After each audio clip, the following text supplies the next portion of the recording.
Hello and welcome to the Oregonian Sports Podcast. I am Bill Oram, joined, just like last week and every week before that, by Brenna Greene, Coin 6 anchor reporter. Brenna, good morning. Good morning. Good morning. Brenna, I want to start kind of where we left off last week. You know it's good when we got done with the pod and a few hours later, we had a phone call in which I had to say, save it for the pod.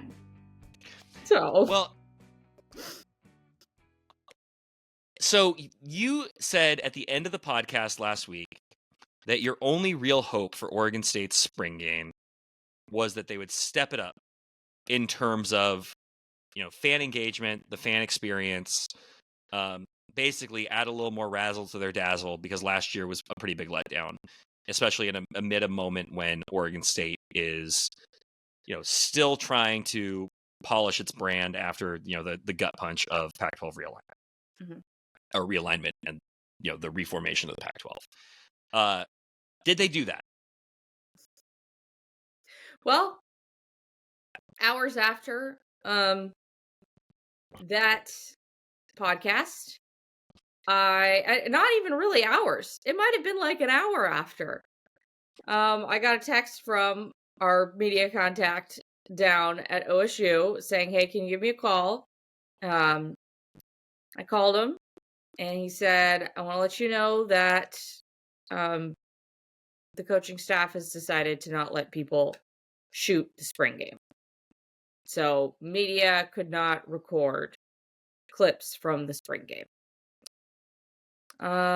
That is because of the insanity that is now college football and the spring transfer window. And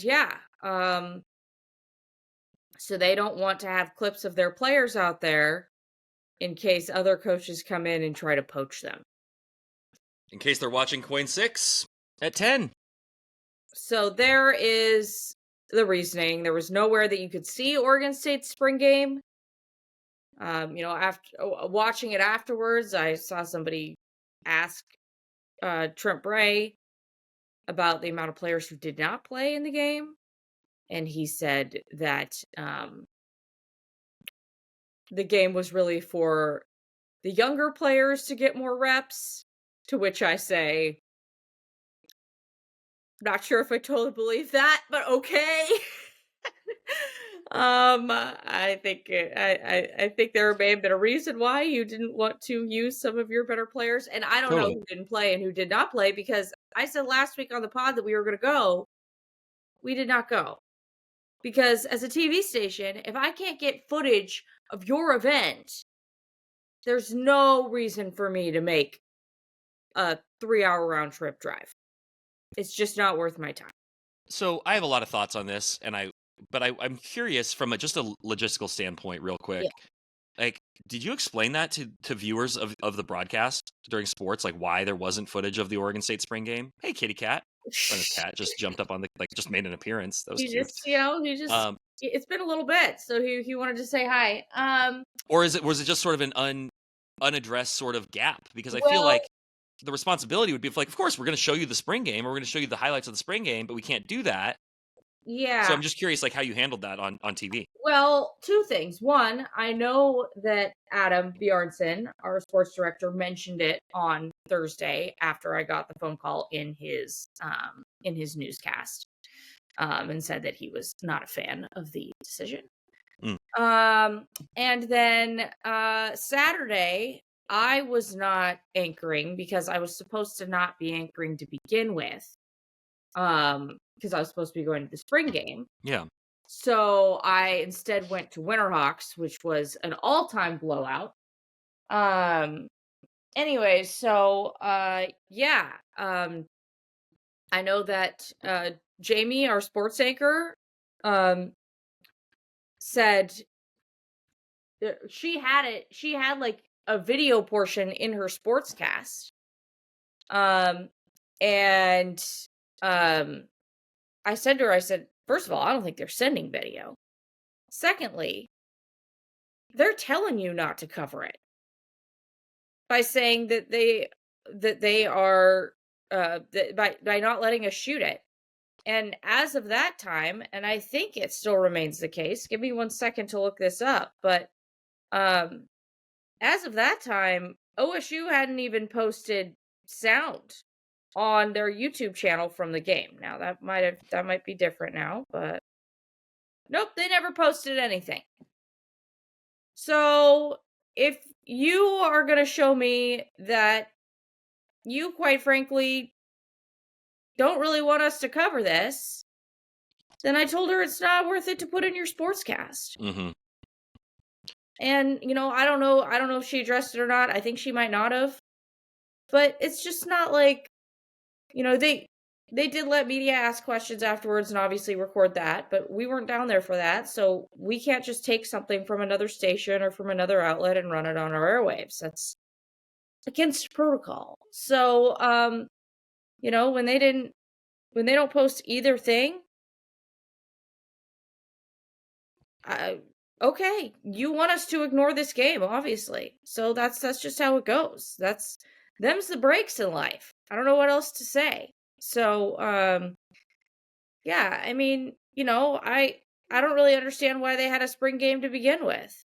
Like, if this is how it's going to be, then why are we all out here, quite frankly, wasting our time? So, I'd be pretty surprised if there's a spring game at Oregon State next year. Let's put it that way. I think that maybe that was something that was kind of set up because this is what we always do, blah, blah, blah, blah. And then the coaching staff was like, whoa, we got to change some things. And now it's just like, just do one of those open practices that nobody cares about. Because obviously, by your actions, you're telling me that you don't care about this game.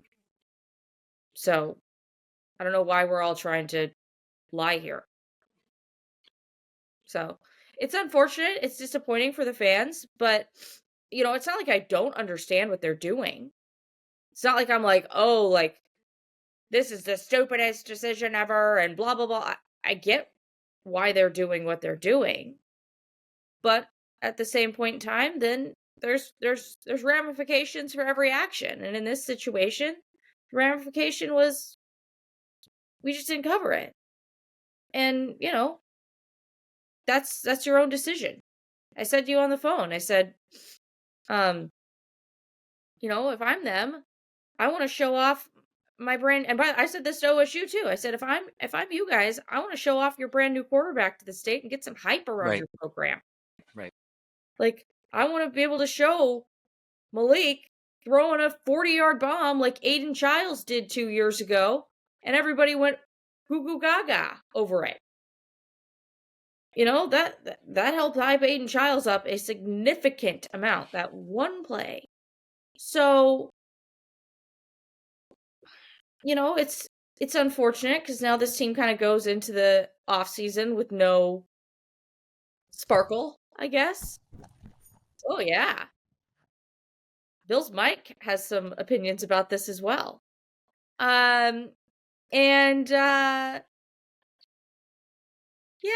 So there you go. That's I think that covers kind of how I feel. I told the person at OSU, I'm like, look, there's things to fight for in life. This is not one of them.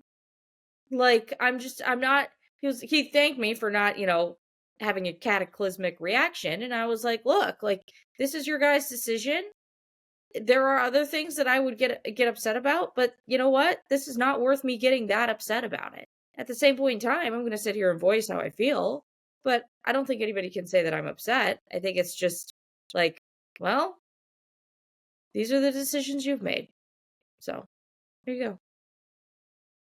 Yeah, so I do appreciate you saving it for the podcast instead. But I also think that there's just a lot to unpack here, and it's a little bit inside baseball, a little media centric, but I also think this goes to something I talked about a year ago with Oregon State and the spring game, because you only have so many opportunities to engage with fans and to build that excitement. And the Beavers would tell you, hey, we don't have any trouble putting butts in seats. We sell out. And it's like, that's maybe true on paper, but like, there were a lot of games last year where there were a lot of empty seats. There was I think, real lack of excitement around a lot of the games that they had last year, especially once they started losing some. But I think that there's in a moment where all excitement is good excitement. And so I completely agree with you on every point. While I also acknowledge that, poaching is real and the transfer portal, it can be devastating. I think the Beavers, as much or more than any program, has every right to be paranoid about it. Yep. And so hard as they should be. Yeah. So obviously structurally there is something amiss with the way the transfer portal operates, is scheduled. It's like, but in this reality, I can see how a coaching staff landed here. Yep. But like I think that like what I come back to is, football coaches can be so like in their silo of like football. And that's great. That's your job. You're paid millions of dollars for that. But you're not just the coach of a football team. You're also the CEO of a brand. And it's not a good brand if nobody can see it. And I don't think a spring game is the end all be all of, the quality of your brand. I mean, I think it's a small piece of it. But again, I go back to, like you said, how are you getting people bought back in on Oregon State football? How are you getting people excited for what's to come? And, Malik Murphy is going to have people very excited come August. People are going to be excited about Malik Murphy. But if I'm Oregon State and if I'm Malik Murphy, I want people excited about me now. Like, Yeah. I mean, start that now. I mean, you mentioned the Aiden Childs pass from a couple years ago. How about that Tez Johnson catch in his first spring game at Oregon State when he caught a ball from Ty Thompson? Like, it was, a spring game is just the right amount of catnip for a fan base, kind of in the spring, an opportunity to sort of give you something to sort of look back on and hold on to going into the fall. And you're right that a lot of schools have done away with spring games. I guess I just don't really understand Oregon State's attempt to split the baby here.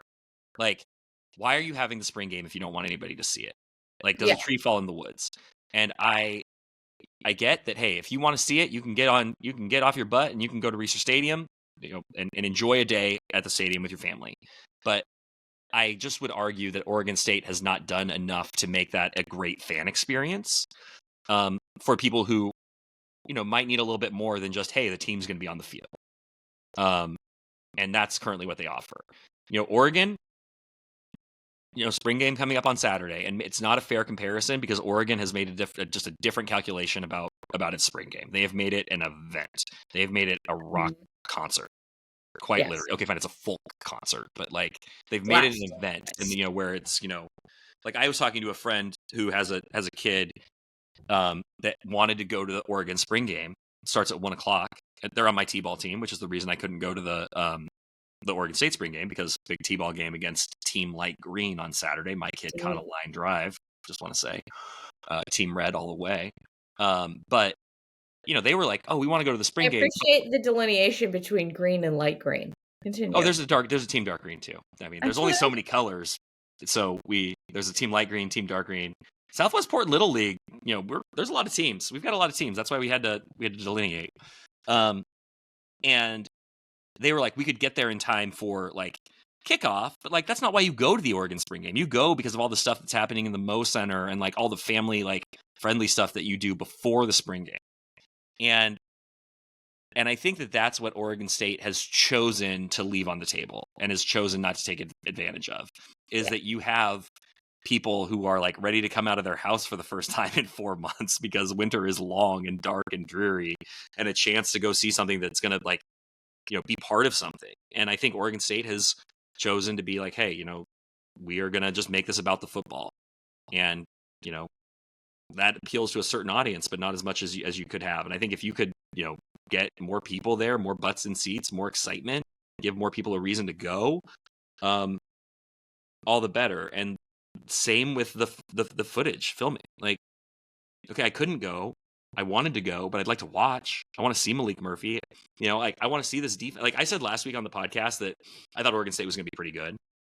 And that my question was going to be like, hey, is that defense going to be improved? By all accounts, like people who've watched the Beavers in the spring, people at the spring game, have reported back that Oregon State's defense is going to be just fine. Like they've got dudes there. Like the reason, like Jack Conne left is because there's so many good dudes. Like Jack Conne was one of their best defensive players last year. And, basically he was like, there's not enough reps here for me. So there are there's a real belief in that defense. But what about the offensive line? The offensive line lost a lot of guys yet again because they've done so well there. The bar's been set so high. Like, there's real football questions that would be fun to be able to discuss about Oregon State, but like they make it hard to see it. Like, the spring game is your showcase. Did they call it the spring showcase this year? Was that what it was technically called? It was last year. And when you have something that's called a showcase and you don't showcase it, it feels like you're pulling in opposite directions. I don't and feel so like my appeal to Trent Bray would be to remember that you are not just the coach of your, the 22 guys you have on the field. You are also the CEO of a brand. You are the chief marketing officer. You are all these things. And, Oregon State fans, they will show up if the team is winning. And that is ultimately the thing that matters. But I do think you need to nurture their care along the way and not just be like, oh, hey, we trust that you'll show up when we're winning. Like, we give them a reason to show up, when it's the spring. And that was my ringtone, which, yes, you might have noted is the theme song of the Oregonian Sports Podcast. I am nothing if not a company man. But that brings us, Brenna, to a whole host of other things that are going on. We had yesterday a groundbreaking out in Hillsborough for the joint NWSL WNBA facility that the Bethal family is building. The Winterhawks are on to the Western Conference Finals. The Blazers are doing nothing. And the Portland Diamond Project saw its push for state bonding for a potential MLB stadium fly through the state Senate. I watched Senator Mark Meek sing "Take Me Out to the Ball Game" on the Senate floor. It was a thing. Like, did you watch the vote by any chance last week? Because your face is telling me no. My eyes. At the beginning of the vote, and when the legislators are getting up on the floor and giving their speeches, Mark Meek, who was sponsoring the bill, Democrat of Gladstone, said, "I will not sing." And then what did he do? He sang at the very end. It was a "Take Me Out to the Ball Game." And Mark Meek, I will just say, needs to brush up on some of his baseball references if he's going to speak off the cuff, because he was like trying to tell a story from his childhood about going to an A's game, and he's like, and there was that Orioles great Eddie, and then somebody off camera had to say Murray, and he's like, yeah, Eddie Murray, and then before he's saying "Take Me Out to the Ball Game," he's like, it's just like that guy from the Cubs, and somebody off camera, Harry Carey, yeah, Harry Carey. So, but I'll tell you what, I love an enthusiastic state legislator over something that is, relatively non-controversial and where they can just be a goof, because so much of what happens in the the chambers can be so dry. That we had the state Senate singing "Take Me Out to the Ball Game," I thought was a joy. Don't know that we need to spend a whole lot of time on the Senate Bill 110, which we've talked about, the $800 million in financing that the state is considering, but it is going to pass. It is going to get signed by the governor. Mm-hmm. And what it is going to do is establish a baseline for this, pipe dream, however you want to look at it, to at least progress and see what they can do.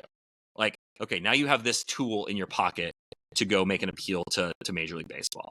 Do you have any thoughts on this before we move on? It doesn't. I mean, I'm happy for them that it passed, but I don't know if it changes what the reality actually is, if that makes sense. So that's fair. I think that's totally fair. And the other thing I would say, I worry that, I get nervous when I see like this level of enthusiasm, and it's a question not of like, should we like establish this funding mechanism or elevate this financing mechanism in the event baseball might come someday, or that this could, this relatively small chance could land. It's not that conversation. It's singing "Take Me Out to the Ball Game" and playing to nostalgia and, going to baseball. I love baseball so much. I hate that we have to drive to Seattle. Like, gosh, it's great. Don't you just love the splendor of the grass and the crack of the bat? It's like,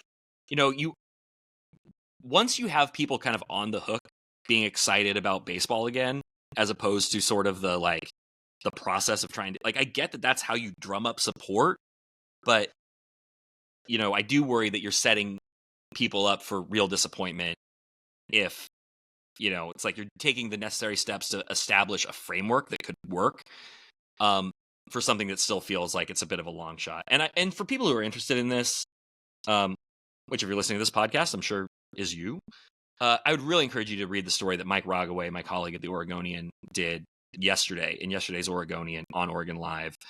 That really addressed some of the real questions around the financing model, and some of the questions just around the project in general. I think it did a really good job of you know, raising those questions, answering them to the best of the ability at this point of what the information we have, and, you know, like, even the people who are skeptics, right? People who've looked at this and, like, are economists and people who are like, I'm not sure that, like, the financing really pencils. Even those people are saying, but there's no harm in passing the bill to see where it goes. And I think that that's, like, kind of where we're at right now, is like, there's no harm in seeing this through to the next step, and let's see what's available at the next step. So, baseball. And I think the other side of the coin, when you're talking about, you know, people getting excited and being let down, I think there's just as many people who are kind of like me that are like, all right, like, that aren't necessarily like, who see the bill getting passed and are like, well, that's all fine and dandy. You know, there's a lot of people who see that bill get passed and are kind of apathetic. So because that's another problem. it's not the, like, baseball is coming. Like, it's not because we still don't have the baseball is taking Portland seriously. Like, this is still a one-way conversation. And I think that what Great way to phrase it. I think what this does is it creates a more inviting dialogue for baseball to get involved. And I think, like, listen, I think Portland has a chance. You know, I don't know what number you'd put on it, but I think there's a chance that this could happen. And so if there's a 5% chance, 2% chance, I think it's worth seeing through. And I mean, you know, I have to look back at everything that happened with the WNBA. Like, I think before things went belly up with the first bid for the WNBA, I really I was skeptical even when Kathy came to Portland that it was actually going to come here. Right. So, I mean, you know, I've been proven wrong before. I will happily be proven wrong. I will eat my crow baby. But, you know, just right now, just I tend to be, like I said, I tend to be apathetic towards things until I see actual real movement from the other side. Before you see, or until you see, shovels in the dirt, perchance. Segue on to the next thing. Brenna, yesterday you and I were out in Hillsboro for a groundbreaking for the Bethal family's women's sports empire in Hillsboro. Did I already say Hillsboro?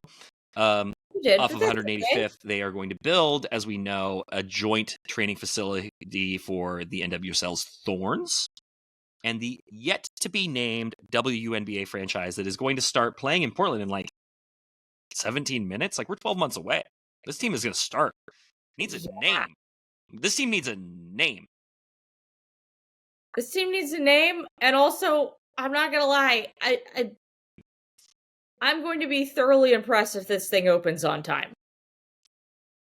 I don't see how you can do all the things that they need to do in a year. But, you know, see what happens. I'm standing out there. There's some office buildings. There's a pitch that isn't really a pitch. The soccer that, you know, definitely is not regulation. It's not ready for a professional team. It was good for a youth clinic yesterday. Exactly. There's a lot of work to be done, and I don't really understand how it's all going to get done in the next year. But you don't have confidence in Hoffman Construction? Come on, those guys can work miracles. I mean, like I said, I've you know, been a part of a lot. I mean, okay, let's look at it this way. I mean, when did it was sometime during the summer last year that the Hillsborough Hops had the groundbreaking for their, it was, wait, no. It was, yeah, it was like late July when the Hops had the groundbreaking for their stadium. Mm-hmm. That stadium is not going to open until March, April of next year. That's a 2-year project. It is, absolutely. And I'm not saying that they're building a stadium. But I mean, 2 soccer pitches, two basketball courts, and having to revamp all the buildings there and make everything up to, that's a lot to do in, I mean, realistically for the soccer side, like 8 months. I've been working on my garage office for 12 months, and it's nowhere near done. Working on a bit of a loose use of the term. Yeah, I think that's going to be interesting to see. I mean, obviously, there's a real crunch, right? Like you need to have this. You need to at least have the primary spaces ready to go. Like if offices need to be like in modulars at the beginning, that's okay. But you need to have a gym, training facility, locker room, like trainer's room, like ready to go. So I mean, these are real things. You're not wrong. That said, I gotta say that if there's one thing that I've learned about the Bethal family, about Lisa Bethal-Marad and Alec Bethal, siblings, business partners, is that they can throw a pep rally. Oh yeah, because we saw that with I mean, I didn't go to the Thorns sale announcement. I'm sure you were there. So I don't know what that one was like. Not there for that.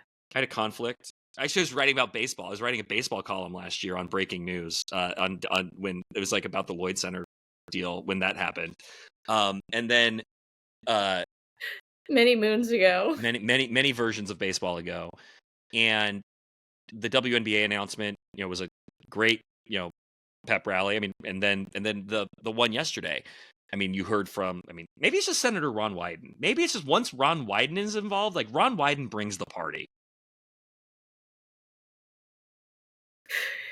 The man brings something. He certainly brings enthusiasm. As Karina LeBlanc said, a man who needs no hype. He is his own hype man.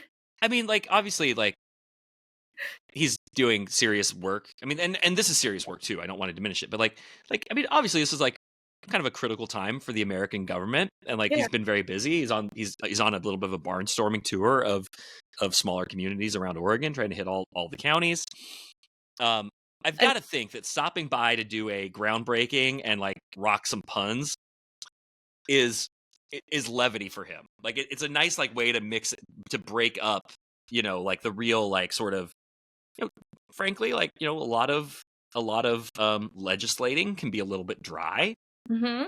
And this guy, it's like there will be nothing dry about him coming to like hype up women's sports or sports in Portland in general. Like that guy does bring the party. I have to say one anecdote, which I think you will find entertaining. So when Ron Wyden got there, I noticed that there was this suited up man who was near him, and I soon came to realize that was his security detail, U.S. Ranger. The only reason why I know that is because he had a pin on his suit that said like Rangers or whatever. And as I was standing next to this gentleman, a lady came up and was like, "Oh, nice to see you, blah, blah, blah." And she was like, "This is a lot more fun than a lot of the other things we do." And I was like, I would imagine that being an elected official, and I'm going to say that again. I would imagine that being an elected official is a lot of shoveling dirt, or maybe this is an improvement because most of being an elected official is shoveling shit. Earmuffs, children. I'm trusting that podcast producer extraordinaire, podcast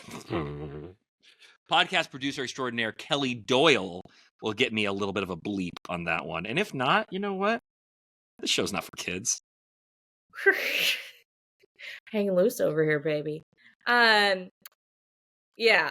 No, it was just such a funny thing to overhear two people who obviously have some sort of role within like security for these politicians. Having this little anecdote conversation of, well, this is a lot more fun than most of the other things we go to.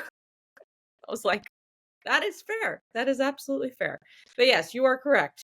They do know how to put on an event. They know how to throw a party. That makes sense, by the way, considering their ties and what they're from. They're from, the fashion world. Fashion is all about putting on an event, putting on a show, doing things right. So, well, and I would also say they're minority owners in the Sacramento Kings, and if there's one franchise that knows about doing things the right way, it is the Sacramento Kings. And if there's one franchise that knows how to make it feel like a party, it's the Sacramento Kings. Well, they do have Light the Beam. I'll give them that. They just didn't get to light the beam as much this year. Yeah. So, Brenna, all of this dovetails into the next big event on the calendar, which is the spring game that is a party, Oregon. We've touched on what Oregon does and what makes it an event that you actually want to go to and take your kids to, and et cetera, et cetera, et cetera. But there is the football to be considered. And Oregon is coming off of a season with national championship aspirations, national championship beliefs, and I think real disappointment that there wasn't a national championship. I mean, getting smoked by Ohio State in the Rose Bowl was a real awakening, a wake-up call for the Ducks. Maybe something we should have seen coming. I've written about this. I've talked about it. I thought the Ducks looked a little bit more vulnerable against Penn State than we expected in the Big Ten championship. Month-long layoff. Who knows? We'll never know.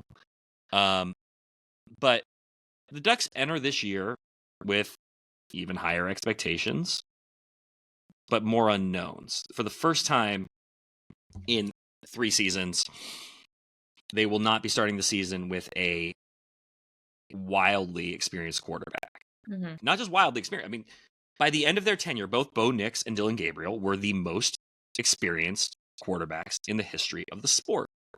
That is an enormous asset for these teams. Dante Moore might be better than both of them, just in terms of pure talent, pedigree, expectation. He's coming in as a sophomore, redshirt sophomore. He's going to, have every opportunity here. Is it fair to put the kinds of expectations on Dante Moore, who started the majority of the season at UCLA before transferring to Oregon, that we put on Bo Nix, who came in after being a 3-year starter at Auburn, and we put on Dylan Gabriel, who came in after starting 5 years, all over the place. I mean, at UCF and Oklahoma. And is it fair? And how much do you think you can glean from a spring game when it comes to the question of, is he ready for it? I think you can glean a little bit from a spring game for sure. If you go out there and you have a not great performance, then that's something to think about. However, I also look at going back to Oregon State spring game. If I remember correctly, DJ Uyunglele did not have exactly a sparkling performance in that spring game for his senior year. Now, we have to remember, he'd only been on campus for like 4 months. Dante has had a year to really, hammer this down and get into this system. So, I would hope that we would see a better performance from Dante than we did DJ in that scenario. So yeah, I think that there's definitely, let's put it this way. If he doesn't do well, there's going to be murmurs. If he does okay or above, nobody's going to say anything. It's not going to be one of those things that people are going to be like, oh, we're so excited about this guy if he has a great rapport in spring game, because I think... What was that voice? Yeah, that was something. That was really interesting that I just did, but I did that. And I think that I don't think anybody wants to put too much stock into a spring game. At the same point in time, if you don't do well, there will be chatter. So you just need to do serviceable, okay? Serviceable and above, we're good. So it's just so interesting because, like, I would say that the Ducks are basically all in on Dante Moore. He is the pretty clear-cut starter here, and I mean no disrespect to Austin Novosad, who has put in his time. Was a highly regarded recruit in his own right. Could very well be starting here or somewhere else, but like I just don't think that I've never gotten the sense that the Ducks view Austin Novosad as the presumptive future of the position. They did not go out and recruit another quarterback. They did not go out and get an experienced backup. Like, they believe that they are set at that position, and they like Dante Moore, and I think that's great. I just think it's very interesting in 2025 that they are 2025, the year of the transfer and NIL and poaching and all of this. Are those Minnie Mouse ears on your wall behind you? They are. They've always been there. I didn't know. It's like 27 podcasts in, or whatever. We've done 50 of them. We've probably done 50 of them. And I've never noticed. That's awesome. Yeah. Is that just for, like, when you go to Disney, like there's there? You might as well dress up the smoke detector or whatever that is. Yeah. All right. Yeah, that's why they're there.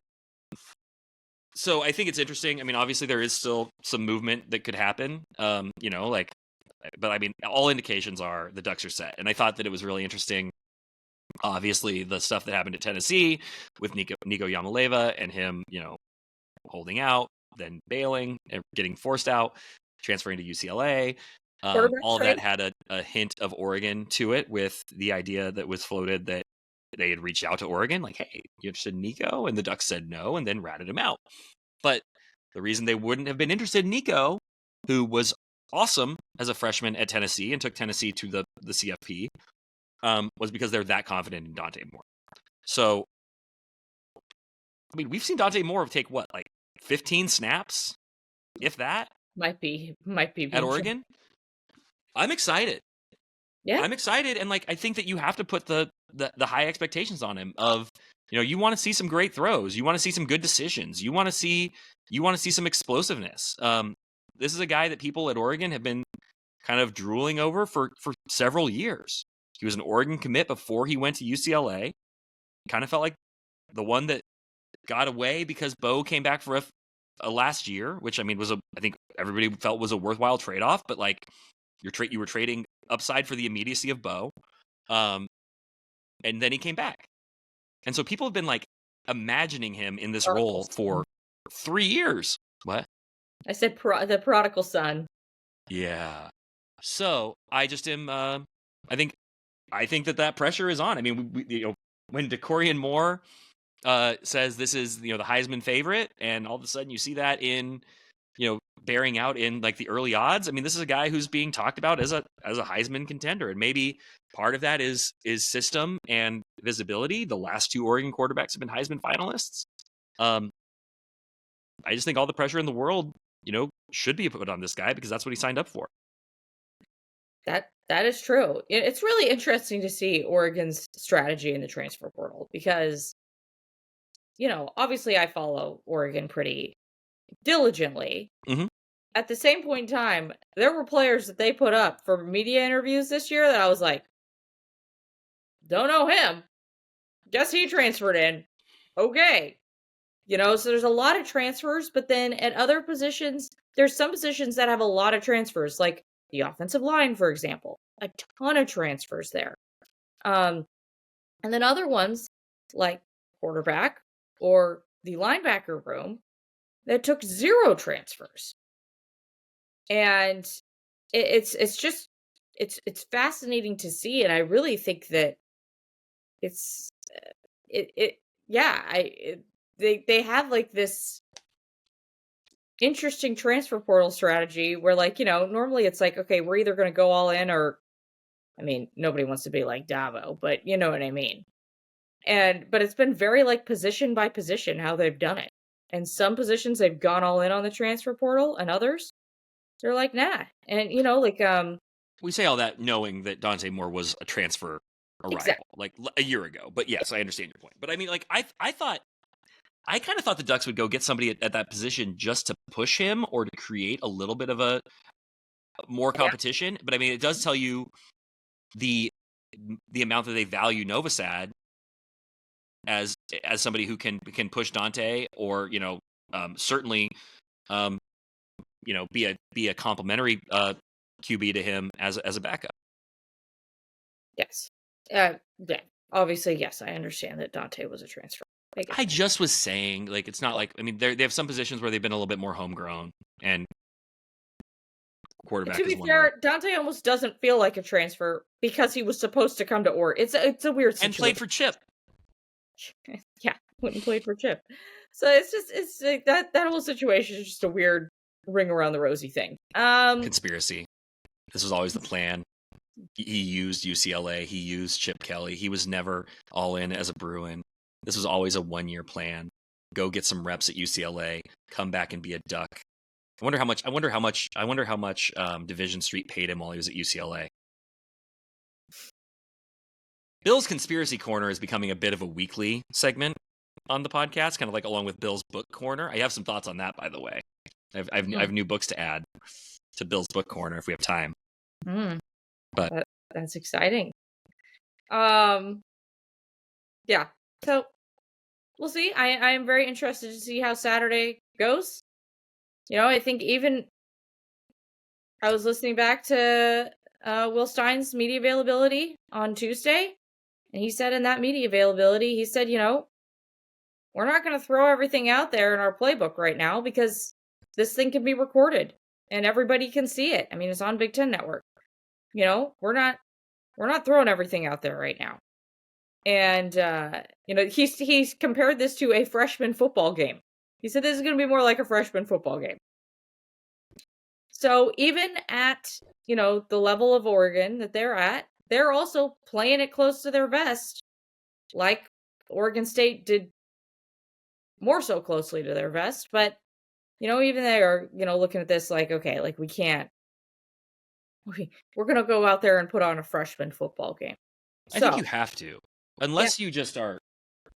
And I mean, I think Oregon probably has the most resources to ward off poaching of anybody in the country, along with Ohio State, and the most reason to be, secure with their players, because I think their stars are being very well taken care of. But I think it would be irresponsible to not be thinking about the poaching component of this, and that brings us back to the Oregon State piece. It's like, what safeguards and what measures do you need to take, or do you feel like you need to take to protect your product?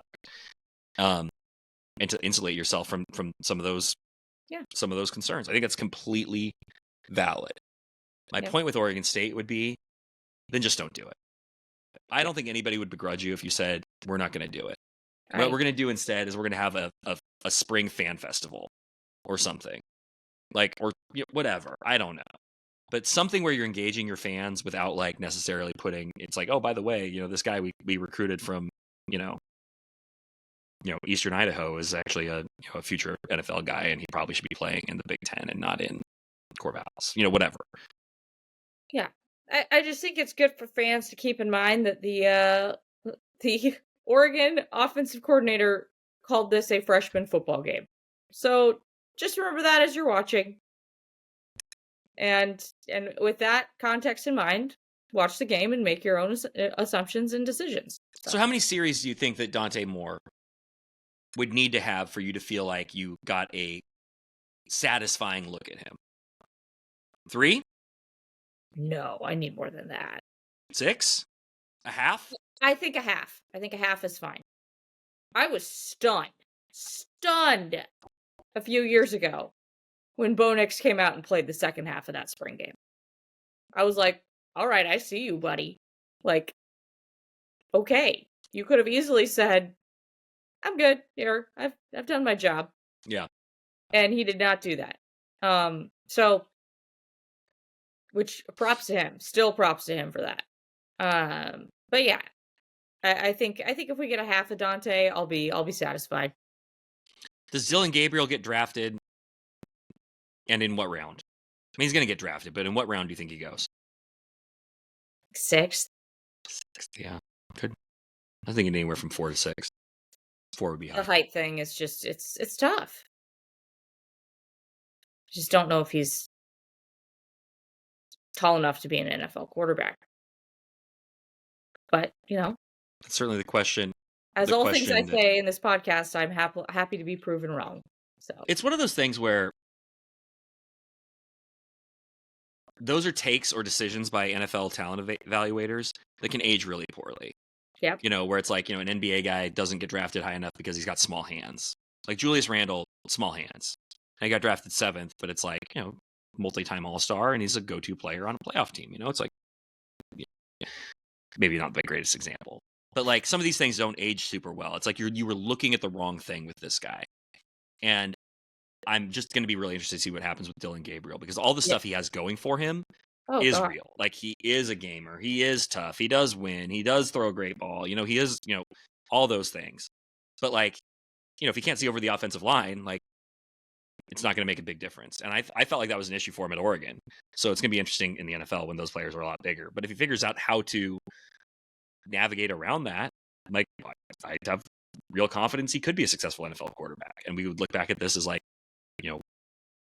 how dumb to have made such a big deal about his height when he had years and years of experience of showing that he could compensate for it with his heart. I think that's a perfect place to end this podcast. We do want to give one shout out to the Portland Winterhawks, right? Back in the Western Conference Finals. I cannot believe it. I cannot believe they did it. I mean, this is not the year that nobody believed in them. Yeah, but that's actually like legitimately true here. I mean, I didn't see this one coming. They were a 5th seed. Yeah. They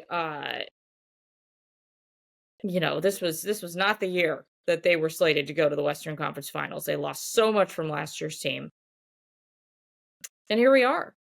We're back at it. So, and you have a first-year head coach. And yes, Kyle Gustafson had been around that team for a really, really long time. Yep. And Mike Johnson is still there as the GM. I get that. But it's still different. Yeah. And where are they going to be playing in the Western Conference Finals? Who are they going to be playing in the Western Conference Finals? Yeah, you had to do this. You had to do this. They're playing Spokane. Oh my gosh, can you shush about Spokane and Gonzaga? All you do is bring it back to Gonzaga and Spokane. Like, this is getting old. Like, do that on your own podcast, like the Brenna Greene, like Gonzaga Appreciation Hour. But on the Oregonian Sports Podcast, I'm going to need less Gonzaga hagiography. Please. Grammy K, Braden Huff coming back. Anyways, anybody who does not follow college basketball is like, who are those people that Brenna just talked about? Yeah, Gonzaga's 2 posts are back for next season. It's exciting. By the way, did you see that Ben Gregg put his name in the transfer portal just in case the NCAA offers another year of eligibility? Oh, I did not. Yeah. So, he's still focused on pro sports and all that sort of I love stuff. that I gave you a hard time and then you just took that as license to start talking. I did, of course. But hey, I did have a local tie-in here with Ben Gregg. That's true. Clackamas legend. Yeah. All right. Okay. Anyways, there you go. Yep, Spokane, Friday, Sunday. Back here, I haven't seen the schedule out yet for the rest of the series. But there you go. All right. Heard it here first. Yep. Thank you for listening to the Oregonian Sports Podcast. I am Bill Oram. Brenna Greene will be bringing you live updates from Spokane with the Winterhawks this weekend. Maybe. Yeah, I did think about marching into my office today and going, so, I think it's time to send me back to Spokane again. I think that's totally logical, right? Right? I don't think I'm going to win that one. Find out if Brenna wins that one next week on the Oregonian Sports Podcast.